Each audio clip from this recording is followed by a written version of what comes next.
Good morning friends, চলে এসেছি চায়ের টেবিলে। আজকে আমি খেলাম লাল চা বিস্কুট দিয়ে, আর এদিকে বের করে দিই, বিস্কুট দাও, আমি বের করে দিই। আমি একটা চাচ্ছি তো দেবে না আমাকে। এদিকে ওদের বাবার ছেলের স্কুলের টাইম হয়ে গেছে, তো এদিকে ফুলকপি ছোট ছোট পিস পিস করে কেটে সেটাকে ভাপিয়ে বসে দিয়েছি, আর ডাল সেদ্ধ হচ্ছে। এই ফুলকপির ভাজাটা হয়ে গেল আমার। খুব সুন্দর লাগে এরকম করে ফুলকপি ভাজা করলে, একটু ভাপিয়ে নিয়ে। তো তেলটা বেশি লাগে কিন্তু খেতে খুব টেস্টি লাগে। তো অনেকদিন পর আজকে ছাদে বসলাম, একটু সকাল সকাল গোসল সেরে এসেছি।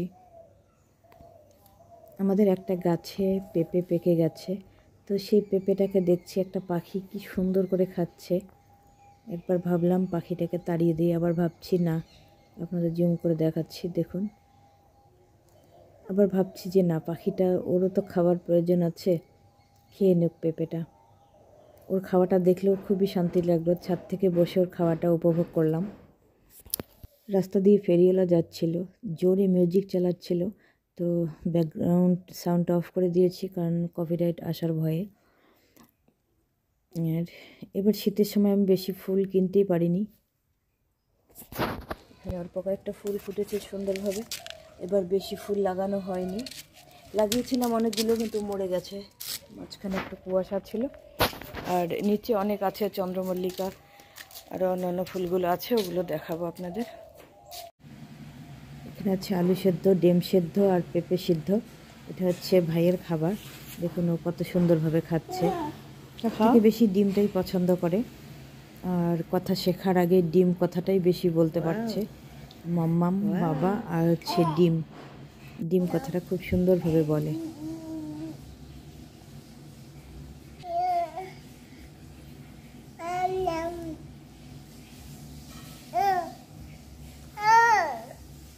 সব কিছু বুঝতে পারে কিন্তু বলতে পারে না, এখনো কথাটা শেখেনি। আমাকে বোঝানোর চেষ্টা করছে কিন্তু আমি বুঝতে পারছি না। ক্যাকটাস খেয়ে নেবে, তুমি খাও খাও খাও খাও। ওকে খাওয়াচ্ছ? খাবে না, তুমি খেয়ে নাও। এই স্টার্ট করে দাও। হ্যাঁ, ওটা গেল। আর খোলা যাবে না, আগেই টানবা না, এখানে লকের সিম্বলটা চলে যাবে, ঠিক আছে? এখানে শব্দ হবে একটু, তারপরে টানবা। আচ্ছা, মানে ওটা উপর দিয়ে যেটা লোড, ওগুলা মেশিনে যেমন খুলে পরিষ্কার করা যায় কি, মানে যে সাইডে যে অল্প জল আসছে। ওয়ার্লপুলের ফ্রন্ট লোডের একটা ওয়াশিং মেশিন অর্ডার দেওয়া হচ্ছে 7 কেজি, ওটা চলে এসছে। তো আজকে হচ্ছে ইঞ্জিনিয়ার যে সে আসলো, এসে দেখা দিচ্ছে সব কোনটা কীভাবে অন করতে হবে, কোনটা কীভাবে চালু করতে হবে, ও সেট করে দিয়ে যাচ্ছে। আর এখন যে পাইপ লাইনের মিস্ত্রি, উনি এখনও আসেননি, উনি আসলে তারপরে সেট করবে। সেট করবে বলতে সেট আজকেই হয়ে গেল, উনি আসলে কাপড় ধোয়া স্টার্ট করব। যেদিন স্টার্ট করব সেই ভিডিও আপনাদের সাথে শেয়ার করব। পার্সেল দুটো এক্ষুনি দিয়ে গেল, দেখি কোনটা বক্সে যে কী আছে বুঝতে পারছি না, কারণ ওপরে এটা দেখিনি আমি। একটা পন্ডসের বডি লোশন দিয়েছে অর্ডার, তো এটা যেহেতু ফ্রন্ট ক্যামেরা তাই উল্টো দেখাচ্ছে লেখাটা। আসছে আর একটা দেখাচ্ছি আপনাদের।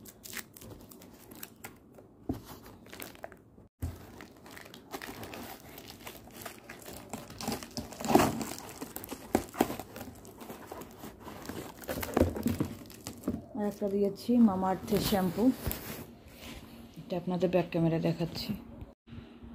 যে মামা আর্থের অনিয়ন শ্যাম্পু, কারণ প্রচণ্ড চুল উঠছে, এটা চুল ওঠা বন্ধ করে। সবাই বলছে এটা ইউজ করতে, তো দেখি এটা ইউজ করে চুল ওঠাটা যদি ঠিক হয়ে যায়। আর এটা তো দেখালাম পন্ডসের একটা বডি লোশন,